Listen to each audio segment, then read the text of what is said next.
saveur divine. Cette bonne nouvelle du royaume sera prêchée dans le monde entier pour servir de témoignage à toutes les nations. Alors viendra la fin. Ce pain céleste vous est présenté par Immaculée Niraneza.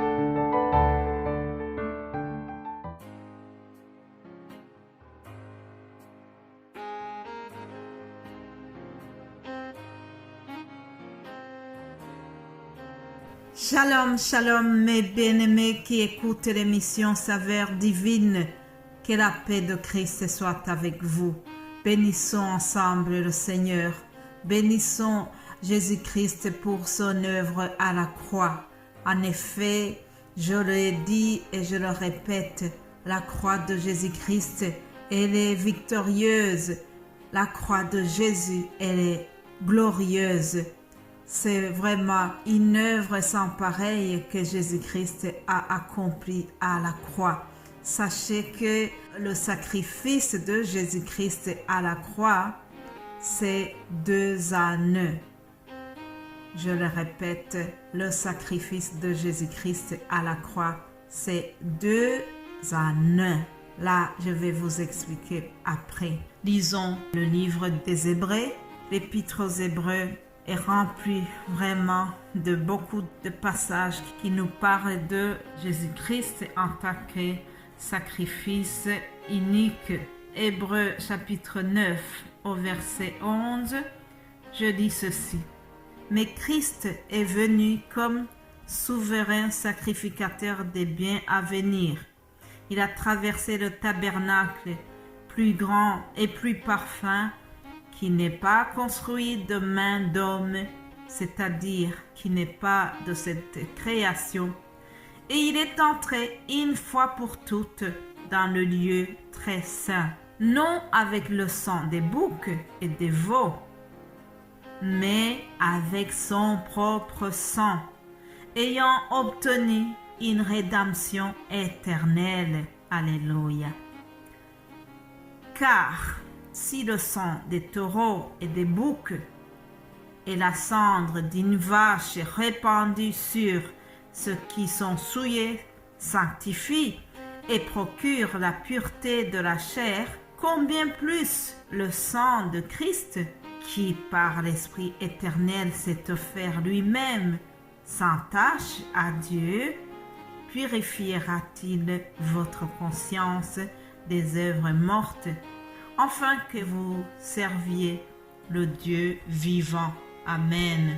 Une deuxième lecture, toujours Hébreux chapitre 10, verset 4. Il est écrit, « Car il est impossible que le sang des taureaux et des boucs ôte les péchés.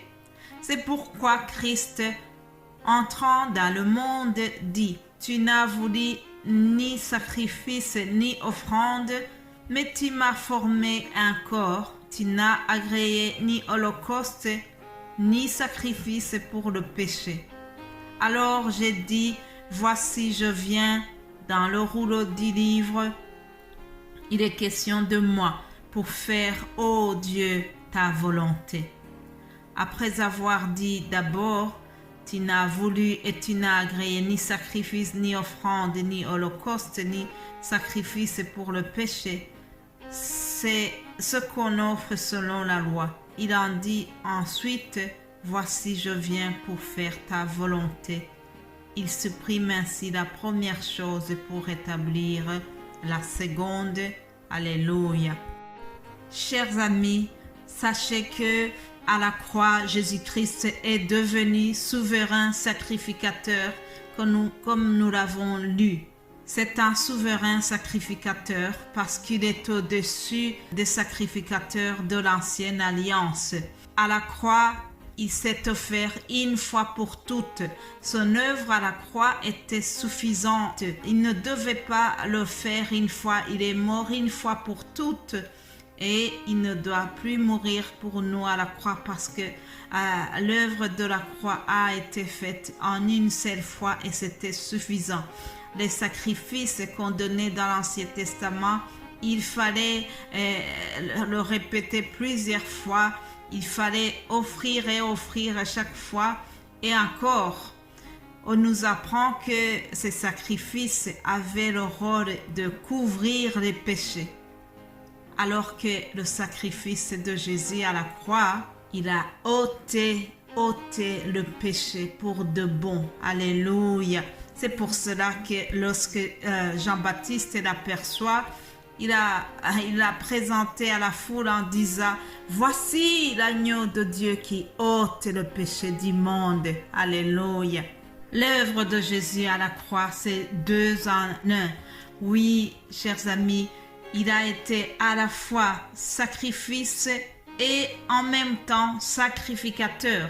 C'est pour cela que je vous ai dit que c'est 2 en 1. Il existe des produits de lavage où vous pouvez avoir le liquide qui lave et en même temps, il y a un parfum adoucisseur. Donc, il lave et il adoucit en même temps le linge. Alors, Jésus-Christ a été aussi un sacrifice et il a été sacrificateur à la fois. C'est le souverain sacrificateur. Il est plus que Aaron, il est plus que Moïse, il est plus que tous les autres sacrificateurs qui ont existé. C'est vraiment une action complète, c'est l'œuvre complète que Jésus-Christ a accomplie à la croix de Golgotha. Nous tous qui croyons en Jésus-Christ, nous savons et nous sommes convaincus que par son offrande, par l'offrande de son corps, nous sommes sanctifiés. Alléluia. En effet, il était impossible que le sang des taureaux et des boucs ôte les péchés du monde, mais seul le sang de Jésus-Christ pouvait le faire. Et nous devons aussi savoir que c'est quelque chose que Jésus-Christ a fait volontairement. Ce n'est pas du tout un accident, non.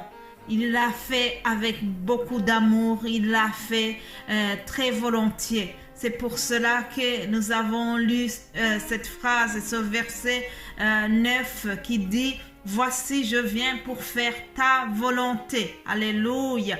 Il est venu pour faire la volonté du Père Céleste. Personne ne l'a forcé. Dans la prière que Jésus-Christ a enseignée aux disciples, il y a un verset qui dit « Que ta volonté soit faite sur la terre comme au ciel. » Jésus-Christ à la croix, il a fait la volonté du Père. La volonté du Père a été accomplie sur la terre comme au ciel. Ça avait été décidé précédemment au ciel et Jésus-Christ est venu pour accomplir cette volonté. Alléluia. Louons encore l'œuvre merveilleuse de Jésus-Christ à la croix. Cette croix me sera toujours chère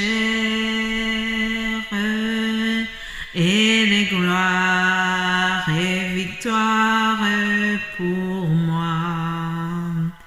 Et par elle, en la maison du Père, la couronne est offerte à ma foi. Oui, cette croix me sera toujours chère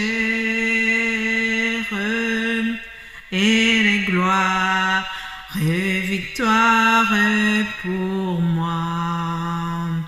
Et par elle, en la maison du Père, la couronne est offerte à ma foi. Alléluia.